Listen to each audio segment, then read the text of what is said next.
দৌলতদিয়া ফেরিঘাটের বাসডুবিতে যারা জমিন থেকে বিদায় নিয়ে চলে গেল রে আল্লাহ, আয় আল্লাহ প্রত্যেককে তুমি শহীদি মর্যাদা দান করো রে আমার মাওলা।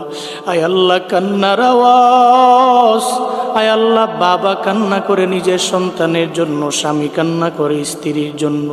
একজন বাবা কান্না করতেছে, ওই বাবা কান্না করতেছে, বলতেছে সবাইকে, এই লোকেরা তোমরা যাও বাস থেকে আমার কন্যা সন্তানটারে, শিশু বাচ্চাটারে উদ্ধার করো। স্বামী কান্না করে, আমার স্ত্রীকে নিয়ে আমি ঢাকার দিকে রওনা হলাম, আমার স্ত্রীর কি উপায় হবে? স্ত্রীটাও তো আজকে বাসের ভিতরে জমিন থেকে বিদায় নিয়ে চলে যাইতেছে। ও দয়ার আল্লাহ, আয় আল্লাহ যারা জমিন থেকে বিদায় নিয়ে চলে গেছে রে আমার মাওলা, প্রত্যেককে তুমি মাফ করে দাও, শহীদি মর্যাদা দান করে দাও রে আমার আল্লাহ। আয় আল্লাহ প্রত্যেকটা পরিবারকে তোমার হাতে দিয়ে দিলাম, জিম্মাদার হয়ে যাও রে আল্লাহ।